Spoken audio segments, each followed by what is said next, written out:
Bonjour et bienvenue dans notre série l'ISO 9001 expliqué à ma grand-mère. Sujet du jour, les revues de direction. Souvenez-vous, lors de notre dernier épisode, nous avions abordé la question de l'audit interne.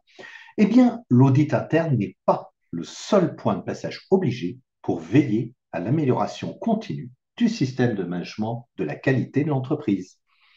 La norme ISO 9001 exige, mais toujours avec bon sens et logique, la tenue de revues de direction. Alors, de quoi s'agit-il? Eh bien, écoutons la norme ISO 9001. Elle nous dit, à des intervalles planifiés, la direction doit procéder à la revue du système de management de la qualité mis en place par l'entreprise, afin de s'assurer qu'il est toujours approprié, adapté, efficace et en accord avec l'orientation stratégique de l'entreprise. Ok, mais en pratique, qu'est-ce que cela veut bien dire?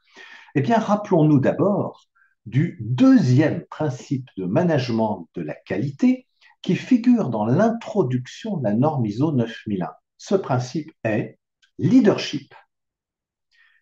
Qu'est-ce que ça veut dire leadership? Eh bien, cela implique notamment qu'il y ait un réel, profond et j'allais dire sincère engagement de la direction dans la démarche qualité de l'entreprise. Et la direction devra non seulement jouer un rôle moteur à ce niveau, mais elle devra prouver qu'elle joue bien ce rôle moteur. Alors l'engagement de la direction consiste notamment à deux choses. D'abord, donner l'impulsion initiale à la démarche qualité en matière de politique, d'objectifs qualité, et ensuite de veiller à la pérennité dans le temps de la démarche, cela dans une logique d'amélioration continue, dans le respect, bien sûr, de l'orientation stratégique de l'entreprise et des exigences même de la norme ISO 9001. Alors, la direction devra évidemment être tenue informée et se tenir informée en permanence de l'évolution du système de management de la qualité en place dans l'entreprise.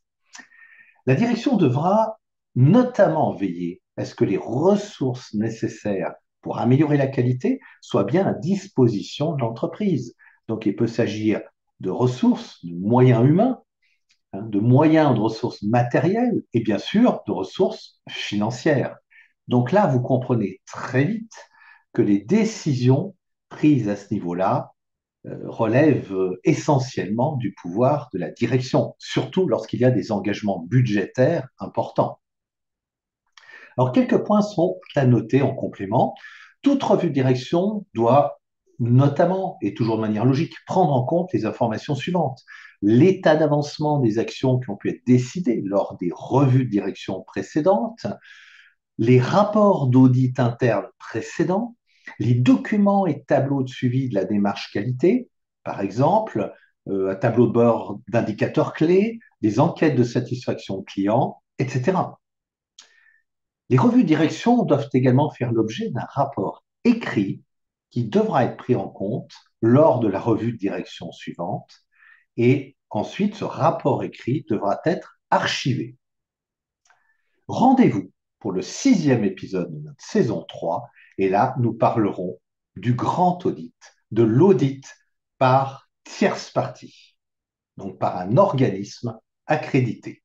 Je vous remercie et je vous donne rendez-vous sur ce 6e épisode.